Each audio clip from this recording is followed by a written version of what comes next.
여러분 안녕하십니까. 경제현장 오늘 시작합니다. 문재인 정부 임기 마지막 해 세제 개편안이 발표됐습니다. 반도체, 배터리, 백신, R&D 세액공제 확대 등이 담겨서 대기업 감세라는 지적도 나오고 있는데요. 부동산이나 상속세 등 세간에 관심이 집중된 세제는 반영하지 않았습니다. 지난 4년간 세제 운영은 합리적이었는지, 그리고 바람직한 개혁 방안은 무엇인지 토론해 보겠습니다. 유튜브 실시간 댓글로 의견 주시면 토론에 반영하겠습니다. 경제 현장 오늘입니다.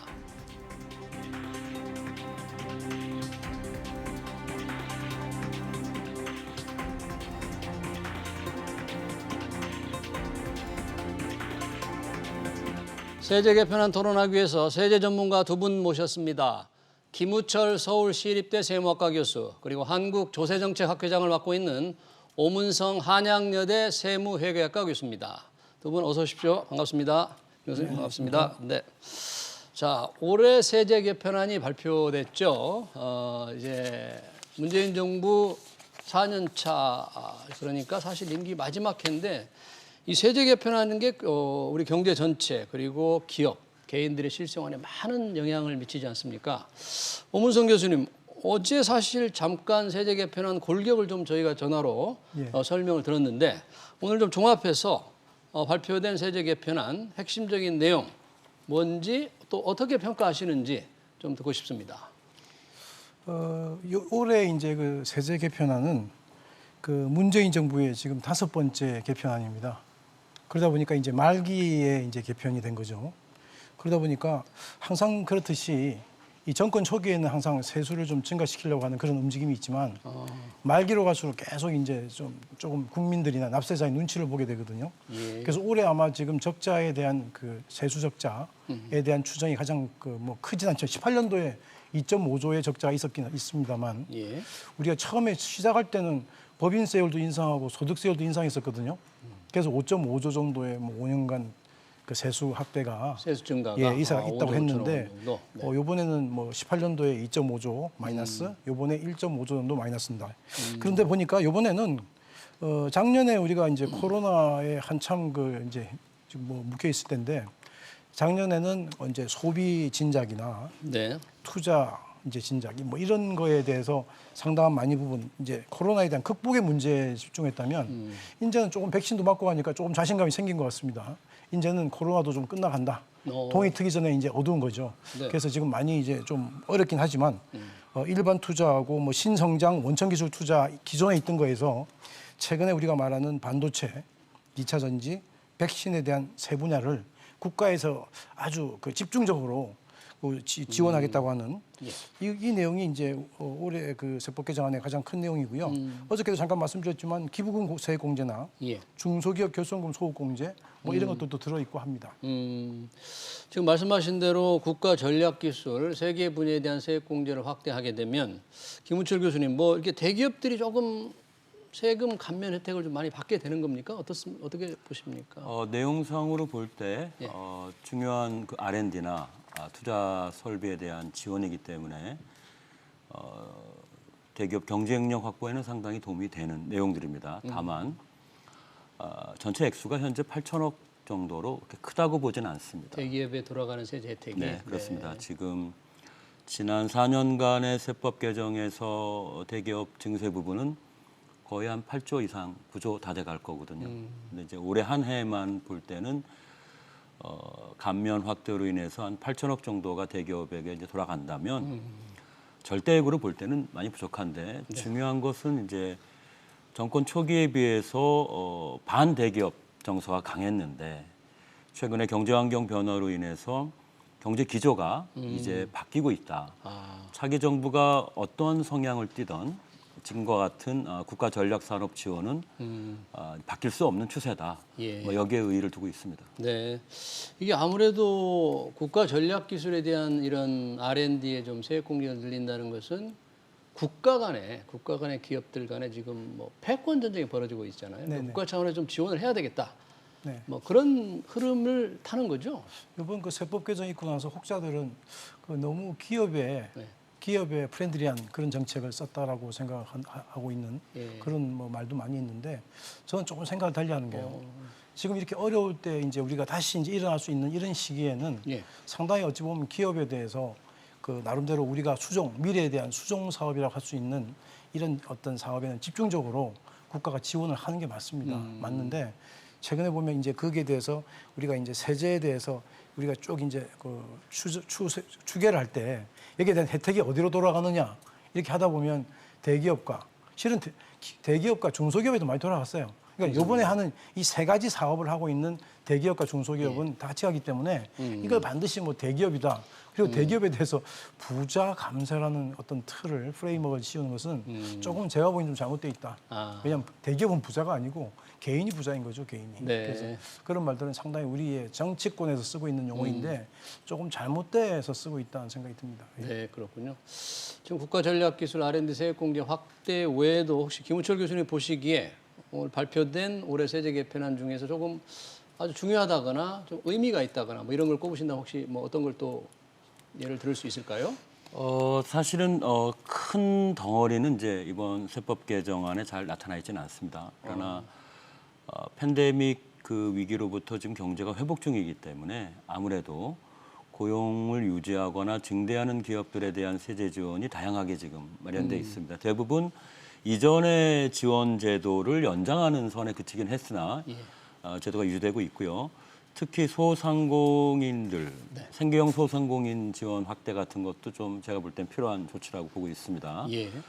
또 다른 축으로는 지금 세계 경제 구조 변화가 심각해요. 아까도 말씀드렸지만 반도체 전쟁이 벌어지고 있고 또 파리 기후 협약 이전 상태로 미국이 다시 복귀하면서 네. 친환경 경쟁이 지금 경제 구조가 친환경 구조로 바뀌고 있으면서 네. 이제 전기차라든가 배터리 산업이 중시되고 있는데 예. 지금 우리도 그에 발맞춰서 이제 다양한 어떤 지원 제도들이 이번에 들어가 있습니다. 네. 그래서 그런 것도 좀 특이하고 동시에 지금 국제 조세 부분에서 예. 글로벌 대기업들의 조세 회피에 대한 강한 이제 관리 이런 거 공동으로 관리하고 대응해야 한다 이런 기조가 지금 강해지고 있는데 우리나라도 지금 그런 보조를 맞춘다는 선에서 특정 외국 기업에 대한 조세 회피 행위를 강화하는 조치가 많습니다. 예를 들어서 네. 15% 이하면은 이제 조세 피난처다. 법인세율이 15% 이하면 조세 피난처로 여겨왔는데 이번 세법 개정안에서는 좀 더 높여서 17.5% 이하의 법인세율을 갖고 있는 국가로 가서 조세 회피 행위적인 행동을 하면 네. 그것들을 이제 과세한다 이런 것들도 다 담겨 있고 네. 법인이 아닌 신탁에 대해서도 이제 국제 조세 회피를 못하게 하고 이런 것들이 또 큰 특징으로 잡혀 있습니다. 그렇군요. 뭐 세제 개편안 내용이 이제 국회에 제출돼서 어떻게 통과될지는 좀 지켜봐야 되겠고요. 정부가 발표한 내용이 그 정도이고 우리 전문가들이 보시기에 자 그렇다면 지난 4년간의 이제 세제 개편, 세제 운용 그리고 앞으로 필요한 내용을 좀 종합적으로 토론해 본다면 뭔가 조금 국가 경제와 국민들의 생활 면에서 꼭 필요하고 바람직했는데 이번에 좀 다뤄지지 않은 거라든지 포함되지 않은 게 있다면 어떤 부분이 조금 아쉽다, 어떤 게 필요하다고 보십니까, 오 교수님? 제가 지금 아쉽다고 꼭 집어서 말씀을 드려야 될 것 같은데 이번 정부가 실은 상당히 그 부동산 문제 때문에 골머리를 앓았습니다. 예. 앓았고 초기에 굉장히 많은 지지율에서부터 시작해서 최근에는 이제 우리가 지방선거에서는 그죠 다 패했지 않습니까? 그 패했는데 그건 부동산 가격이 너무 급등을 해서 예. 실은 부동산을 가지지 못한 사람들은 이 부동산을 가지지 못한 어떤 피해 의식이 생기고 가진 자들은 또 이제 너무 이제 보유세를 높이 올리다 보니까 예. 상당히 힘들단 말이죠. 그래서 이 부분에 대한 어떤 시장에 대한 수요가 이번 세법 개정에 상당히 많이 있었다고 생각합니다. 그래서 저도 뭐 그 세법 우리 그 개정위원회 제가 갔다 와서 네. 제가 이제 자문도 해주고 왔는데 이런 어떤 문제가 예를 들면 이렇습니다. 예. 1세대 2주택에 대해서 현재 지금 고가주택에 대해서 우리 과세하지 않습니까? 예. 그런데 이 고가주택에 대해서 현재 오늘 아침 9시 뉴스 보니까 우리나라 서울에 있는 아파트의 중위의 가격이 중위 가격이 10억을 넘었다고 그래요. 네. 10억을 넘었는데 현재 아직도 우리나라의 그 양도소득세의 고가주택, 네. 1세대 2주택은 본래 가세되지 않는데 네. 그 넘은 부분에 대해서 가세하고 있는 이 고가주택에 대해서는 9억 실질거래가액이거든요. 그 네. 공시가액도 아니고 이 실질거래가액인데 이 부분을 현실화시켜야 된다는 여러 가지 어떤 그 얘기가 뭐 당에서도 있었고 밖에서 전문가들도 있었는데 이 문제도 지금 하나도 안 다뤄졌고요. 1주택자 양도세 면세를 적용받는 예. 가격 실거래 그게 가격 이제 기준 9억 원이 9억, 예, 실질거래가 9억인데요. 전혀 어떤 보류가 아직은 없다. 그렇죠. 그게 뭐 10몇 년 전부터 9억인데 고가주택이 예. 지금 와서는 지금 뭐 우리 중위 가격이 10억을 넘었다고 하는 10억을 넘었기 상황에서도 때문에. 고가주택이 9억이라고 하는 것은 잘못됐다고 하는 것을 여러 번 지적을 받았고 거기에 대해서 고치려고 했는데도 불구하고 이번 개정안에는 전혀 지금 현재 네. 내용이 반영되지 않는 이런 것들이 상당히 아쉬운 점입니다. 네. 뭐 보유세 기왕 말씀하셨으니까 네. 종합부동산세는 논란이 굉장히 많아서 지금 뭐 상위 2%로 의견이 좁혀졌지 않습니까? 네네네. 근데 이번 세제 개편안에 포함은 안 돼 있는데 아마 뭐 유등수 의원이 그 네, 여당에서 8월 뭐 임시국회에서 대표 발의를 할 것 했는데, 같은데 예. 그 안에 대해서는 어떻게 생각하십니까? 저는 뭐 거기 가서도 그 얘기를 했는데 네. 2%라고 하는 지금 현재 우리가 예전에는 가액 기준으로 했는데 이제는 2%라고 줄을 쭉 세워서 네. 그 2%를 우리가 종부세 대상으로 한다는데 실은 그런 어떤 가세하는 형식 자체도 굉장히 낯설고요. 실제로 논리적으로도 납세자 입장에서는 굉장히 예측 가능성이 떨어지는 뭐 그런 어떤 가세 방법이거든요. 그래서 이 부분은 정말은 좀 그 무리하기도 하고 아마 이제 이걸 입법하려고 하는 측에서는 최근에 이제 계속 이제 종부세가 이제 가세되는 그 납세자의 비율이 늘다 보니까 워낙 늘어나니까요. 예전에 0.9%였다가 이제 막 4%까지 올라갔단 말이죠. 네. 그러다 보니까 2%로 줄이면 납세자들이 좋아하지 않을까 하는 생각으로 이걸 입법하고 있는 것 같아요. 근데 하지만 그 형식 자체가 예측 가능성이 없다는 얘기죠. 나중에 결국은 그 공시가격 다 나온 다음에 결과적으로 2%에서 딱 그어야 되는데 그러다 보니까 4451이 나오고 막 그런 얘기가 나왔지 않습니까? 네. 그래서 자기들이 상당히 좀 잘해보려고 하다가 지금 현재 조금 어렵게 되는 형국이 되는 것 같아요. 네. 네. 김은철 교수는 어떻습니까? 이번 세제 개편에 좀 포함됐으면 하는 그런 것들이 뭐가 있었는데 좀 전혀 다뤄지지 않은 세금을 들려면 뭐 역시 부동산입니까? 아니면 어떤 걸? 좀 부동산 세제가 지금 가장 국민의 관심이고 예. 정부가 이 세제를 다루는 행정부 중심이 되어야 되는데 이번에 전혀 포함되지 않는다는 것은 이제 공이 완전히 국회로 넘기는 이런 모습이 됐거든요.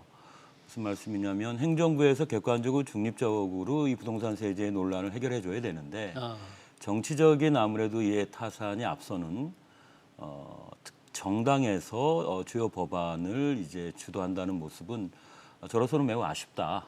기재부의 세제실의 전문성이나 경험 네. 또 여러 가지를 고려하는 부작용이나 사후 조치를 고려하는 이런 종합적인 어떤 능력이 앞서는데 아무래도 지금 대선 상황에서 정치적인 정무적 판단이 앞서는 국회가 그것도 지금 보면 양당이 협의나 이런 분위기가 아니고 일당의 어떤 주도로만 부동산 세제가 다시 또 네. 바뀌어야 된다는 게 아쉽고요.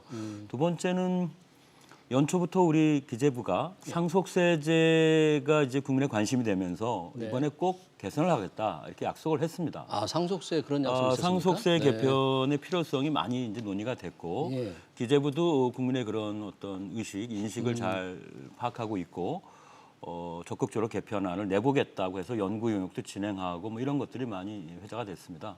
근데 결과적으로는 단 한 줄도 상속세 뜨거운 감자였는데 이번에 전혀 다루지 못하고 차기 정부로 넘어갔다 이런 것도 네. 아쉽고요. 지금 올해 뭐 증세를 올해 할 수는 없는 겁니다. 이게 지금 경제 위기 중에 있고 예.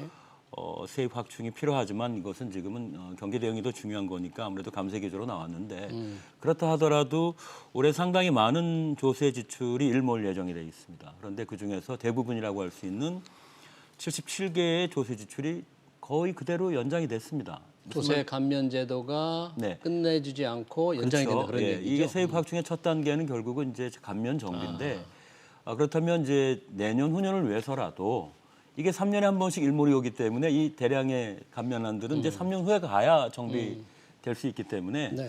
이번에 어떤 선제적인 또는 예비적인 조치가 있어야 하지 않나. 그래서 감면 정비라는 중대한 세입 확충의 전 단계 조치도 결국 다음 정부의 부담으로 넘겨졌다. 네. 이런 것도 아쉽다 이렇게 네. 볼 수 있습니다. 아주 중요한 지적을 몇 개 해주셨는데 그러면 우선 짧게 상속세율에 대해서 김은철 교수님은 어떤 혹시 의견이셨습니까? 이미 뭐 많이 지적이 됐지만 우리 세율이 매우 높은 나라입니다. 50%. 거기에 대주주에 대해서는 이제 할증과세라는 제도가 있어서 네. 아시겠지만 뭐 대기업의 이번 상속 과정에서 60%의 세율을 적용이 받았는데 최고 세율이 한계 세율로 너무 높습니다. 그리고 세율 지금 자체가. 가업 상속 제도를 우리가 운영하고 있지만 네. 거의 뭐 일본, 독일에 비하면은 형편없는 성과예요.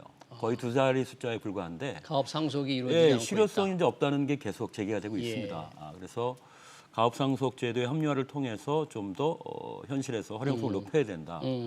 그리고 이제 저희 세제가 조금 전문적인 얘기지만 물려주는 세금이고 물려받는 세금이 아니에요. 무슨 얘기냐면 물려주는 재산이 얼마냐에 따라 세금을 매기고 있습니다. 총 상속 재산에 매기고 있습니다. 받는 기준이 아니고 받는 기준. 아들이 10명이면 10분의 1로 세금을 매겨야 되는데 증여세는 받는 거 위주인데 상속세는 물려주는 거 위주다. 그래서 유산세 방식을 유산 취득세로 바꿔야 된다. 이런 얘기가 많이 있는데 굉장히 중요한 개편이 뭐 되겠네요. 그렇습니다. 그렇습니다. 그래서 많은 문제가 있고 또 궁극적으로는 상속세 대신에 상속세를 폐지하고 뭐 자본이득 과세나 이런 것들로 이제 바뀌어 볼 필요가 있지 않냐 이런 네. 제안이 있었는데 이건 물론 뭐 더 논의가 필요한 사안이지만 어떻든 상속세 개편이 중요하게 이제 다루지 못했다는 점 부분적으로라도 이 개편을 이제 시작하겠다는 어떤 신호를 발했는데 네. 아쉽게 됐습니다. 다 제가 빠졌습니다. 잠깐 부연 설명을 하면요. 예. 이 상속세라는 게 이제 보통 사람들이 이제 개인 세목으로 생각하죠.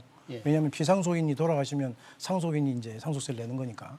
하지만 이게 정말 조금 복잡한 것이 예. 이게 이제 그런 어떤 상속 과정에서 대주주의 지분을 이어받는 과정에서 그 세금 문제 때문에 기업이 존속하는데 상당히 어려움을 당하게 되면 이게 개인의 문제가 아니라 기업의 문제, 사회의 문제로 갑니다. 네. 그러니까 이게 어찌 보면 개인 세목이지만 개인 세목임에도 불구하고 예. 이 전체적인 법인의 어떤 영향을 바로 주는 그래서 보통은 이제 우리가 세금 얘기를 할 때 개인 세목은 공정 또는 공평을 우리가 주요 그 하두로 봐요. 예. 왜냐하면 공정해야 된다, 누진세율 적용해야 된다. 예. 그런데 우리가 법인에 관련된 것은 효율성을 얘기하거든요. 효율성. 네. 효율성이라는 건 법인세 세율은 우리나라에 지금 4단계지만 외국의 그 우리 OECD 국가의 대부분 거의 80%가 넘는 국가들이 단일 세율이거든요. 단일 그러다 세율입니까? 예, 예. 그게 왜 그러냐면 법인세법 이거는 효율을 우리가 중시하는데 그러다 보니까 이제 제가 말씀드린 맥락에서 말씀드리면 이 상속증여세법은 상증세법은 기본적으로 공정과 효율을 같이 쫓아야 되는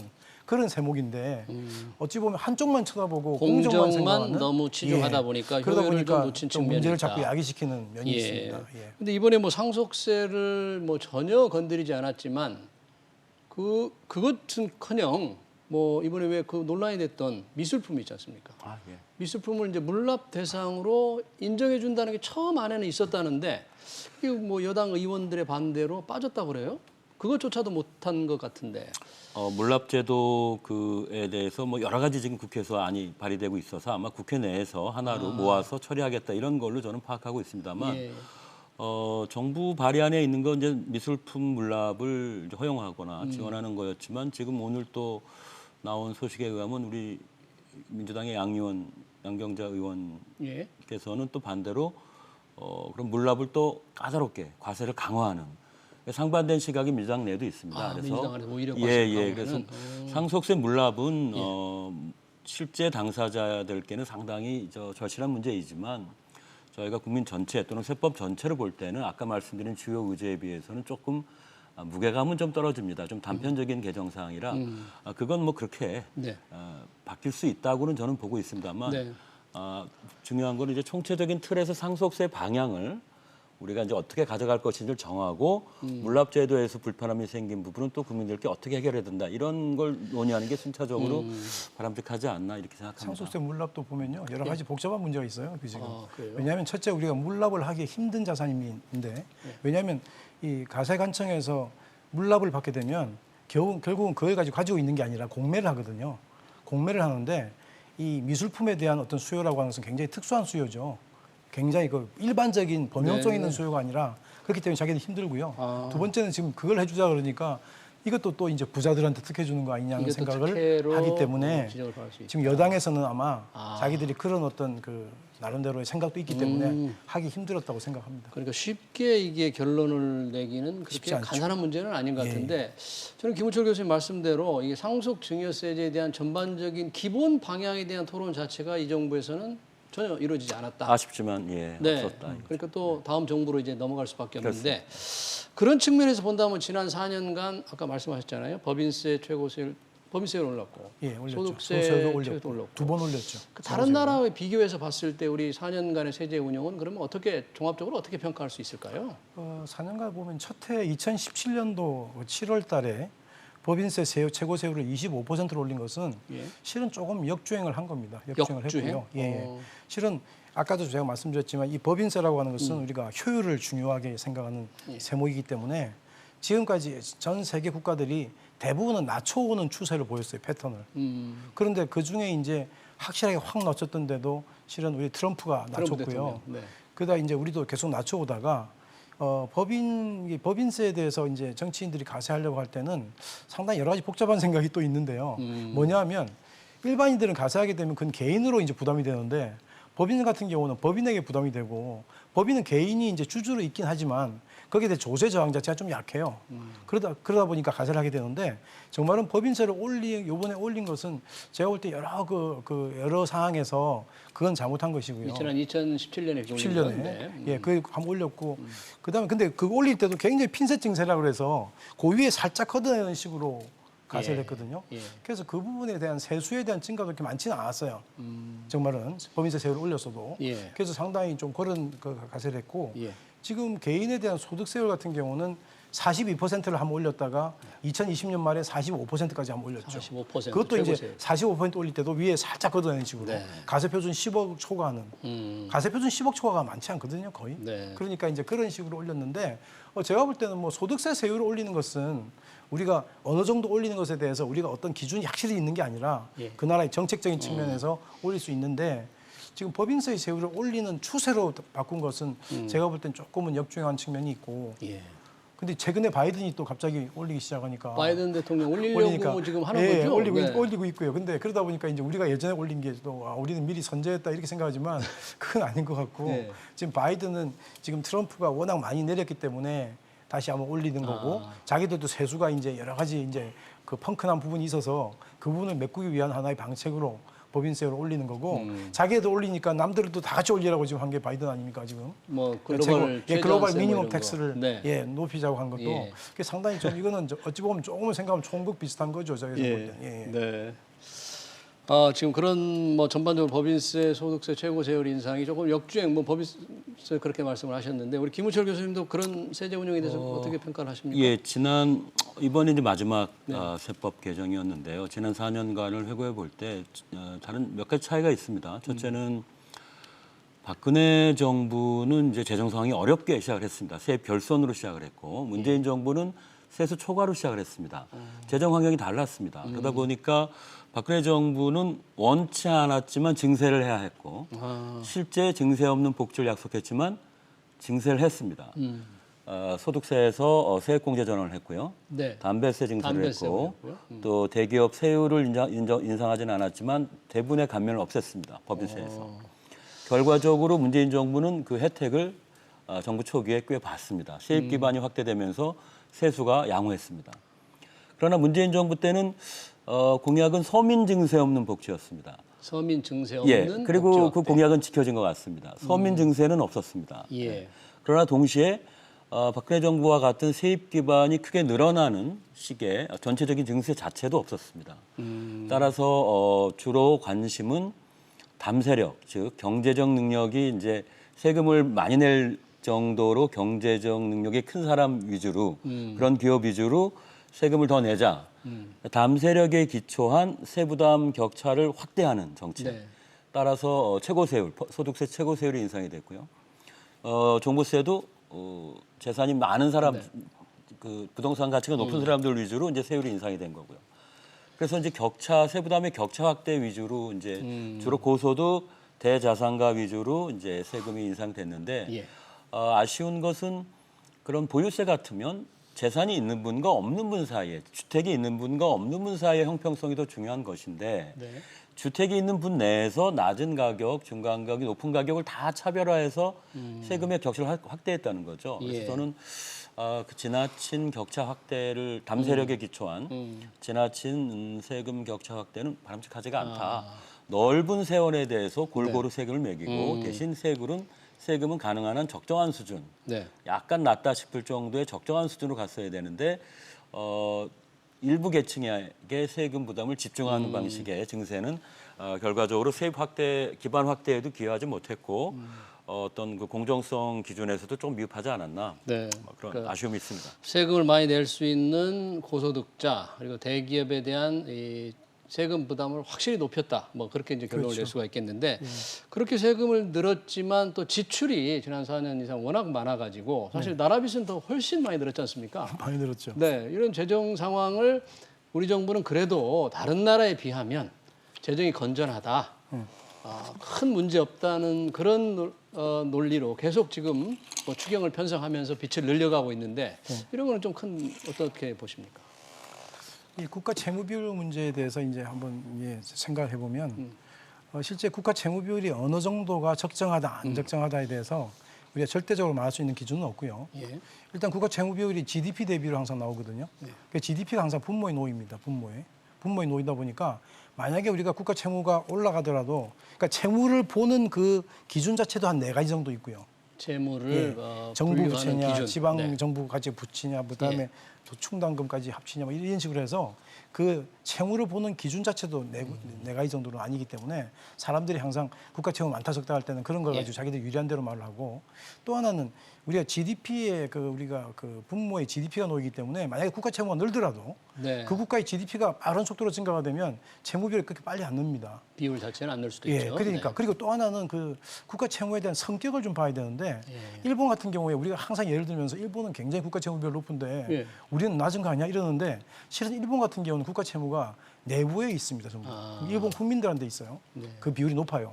그러다 보니까 그걸 일률적으로 볼 수 있는 건 아니다.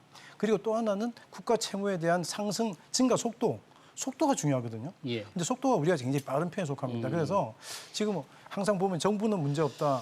일반 전문가 문제 있다 하는 네. 사람도 있고 문제 없다는 사람도 있고 그러는데 그걸 가지고 국민들이 상당히 헷갈리게 하는 그런 구조이거든요. 네. 그래서 이 국가 채무에 대해서는 딱 답은 있는 건 아니지만 현재 우리나라의 국가 채무 비율이 현재 빠른 속도로 증가되는 건 맞고요. 네. 향후에 우리나라가 국가 채무에 대응할 때 우리나라가 고령화의 속도가 빠르기 때문에 여기에 대해서 유리한 점은 별로 없다.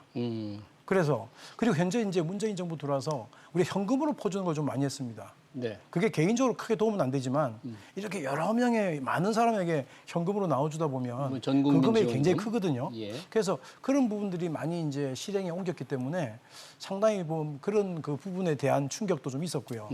그래서 지금 근데 뭐 우리가 복지에 대한 의무 지출 비율은 문재인 정부가 아니었다 하더라도 박근혜 정부를 지나서 정권이 바뀔 때마다 이게 줄어들 수가 없거든요. 이게 네. 어찌 보면 네. 그 국가가 뭐 뱅크럽트 됐다거나 정말 아주 크리티컬한 상황이 되지 않으면 이 복지를 주던 것을 줄일 수 없기 때문에 우리가 임금 주던 걸 하방 경직적이라 해서 임금도 예. 줄일 수 없거든요. 예. 그것처럼 상당 부분 의무 지출 부분이 늘어났기 때문에 우리가 이제 향후에도 이게 지금 우리는 자꾸 뭐 줄일 수 있다 하지만 줄일 수 있는 게 생각보다 많지 않다. 이렇게 생각하시면 될 것 네. 같습니다. 그러니까 지출이 계속 늘어나는데 그 지출도 줄이는 게 뭐 그렇게 쉽진 않다. 쉽지 않다. 하방 경직성 있는 것처럼. 예. 그런데 그러면 나라 재정 건전성을 좋게 하려면 덜 쓰거나 더 걷거나 둘 중에 하나인데요. 덜 쓰는 것도 그렇게 생각처럼 쉽진 않다. 그럼 만약에 더 걷어야 될 상황이 온다면 그러니까 세금을 통해서 걷는 측면에서 뭔가 개편과 개혁과 뭐가 필요하다면 어떤 방향으로 논의를 좀 해야 될까요? 김철구 교수님? 네, 어려운 질문입니다. 지금 증세를 어떻게 해야 하냐는 말씀으로 지금 저한테는 이해가 되는데요. 지금 우리 경제 재정에서 관리 재정 수지 적자가 GDP의 6%입니다. 네. GDP가 2,000조니까 120조의 적자를 안고 있는 겁니다. 그게 코로나 위기 이후에 지금 상시화된 구조입니다. 첫 번째 할 일은 이 120조 적자를 절반으로 줄이는 겁니다. 절반. GDP 대비 3% 정도로 줄여야 우리 부채가 그나마 통제 가능한 수준으로 옵니다. 그렇게 줄일 수 있어요? 네, 이번 정부에 들어와서 37% 부채 비율이었는데 예. 이번 정부 끝내면서 내년 정부는 50%의 부채 비율을 안고 시작을 합니다. 이 13%포인트의 부채 증가율은 IMF 때 당시를 초과하는 정도의 높은 빠른 속도입니다. 예. 그렇기 때문에 재정 적자를 3%로 잡는 건 이 선택의 여지가 없습니다. 무조건 해야 합니다. 네. 따라서 60조 정도의 적자를 줄이려면 당장 내년부터요. 예. 제가 봤을 때는 예. 적어도 30조 정도의 증세가 필요하고요. 30조 나머지 30조는 죽든 살든 정부 세출 구조를 개혁해야 합니다. 예. 뭐 대표적으로 이번 재정 위기, 이번 그 팬데믹 위기 동안에 방만하게 풀렸던 많은 복지 노동 네. 분야 이런 쪽도 있고요. 네. 또 긴급하게 4차 산업구조 우리가 고착화시킨다, 발전시킨다고 해서 조금 비효율적으로 투자된 돈들도 있습니다. 네. 따라서 등등을 정비해서 뭐 결국 그 정부가 제일 잘 알고 있습니다. 어느 부분에서 얼만큼 지금 비효율적인 재정 투입이 네. 있었는지 네. 다이어트를 심각하게 해서 30조를 마련해야 하고요. 적어도 나머지 30조는 증세할 수밖에 없는데 이게 한 해에 30조 증세할 수 있는 체질이 못 됩니다. 그래서 지금 주로 자본소득 위주로 실효세율이 낮은 임대소득 과세나 또 금융투자소득 과세 이런 부분을 지금 비과세가 너무 높인 것도 있고 해서 낮추는 방식으로 네. 자본소득 과세 정상화를 할 수밖에 없고요. 그다음에 근로자분들도 고통을 분담할 수밖에 없습니다. 상당히 많은 소득공제나 세액공제 제도가 있는데요. 그걸 또 한번 다시 다이어트를 해야 한다. 네. 결국 감면 정부를 해야 한다 말씀드릴 수 있고 네. 뭐 기타 등등 부가세나 이제 법인세에서 더 뜨거운 문제들이 있는데 이런 많은 논제들을 우리가 하나하나 직면해서 사회적 합의를 이끌어내지 않으면 안 되죠. 네. 지금 뭐 내년에 30도 세출 구조 조정, 또 30조 증세가 필요하다. 우리 관리재정 수지 관리하기 위해서. 오 교수님 뭐 시간이 다 됐는데 짧게 뭐 방향성만 이렇게 좀 제시해 주시면. 저는 이제 현재 우리 세제에 대해서 박근혜 정부 때부터 굉장히 세제가 시끄러웠습니다. 그전엔 세금 가지고 이렇게 많이 말을 하지 않았는데 그 이유는 세금을 가지고 자꾸 정책적인 면을 건드리려고 하는데 그중에 가장 대표적인 것이 부동산입니다. 그래서 부동산을 가지고 우리 예전에 양도소득세를 높였다 낮췄다 하면서 부동산을 건드렸는데 최근에는 모든 부동산에 관련된 세금을 다 건드렸어요. 네. 취득세, 보유세, 양도소득세. 그래서 정말은 근본적인 얘기인데 이 세금은 그야말로 국가에서 필요한 만큼 거두고요. 네. 더 이상 많이 거둬도 좋은 거 아닙니다, 이거. 네. 그래서 맞춰서 거두는 것인데 네. 이 부분에 대해서 원칙적인 공정성, 뭐 효율성, 예측 가능성, 기업 경쟁력 강화, 응능 부담, 그다음에 그 넓은 세원, 낮은 세율 이런 어떤 기본적인 로직에 충실하게 돌아갔으면 좋겠습니다. 세제 기본 원칙을 좀 잘 지켰으면 좋겠다는 그 말씀이시네요. 네네. 근데 뭐 시간이 더 있었으면 좀 세제 개편안에 대한 종합적인 얘기를 더 자세히 들었으면 좋겠는데 여기서 멈춰야 될 것 같습니다. 두 분 고맙습니다. 지금까지 오문성 한양여대 세무회계학과 교수 그리고 김우철 서울시립대 세무학과 교수였습니다. 두 분 고맙습니다. 감사합니다. 네.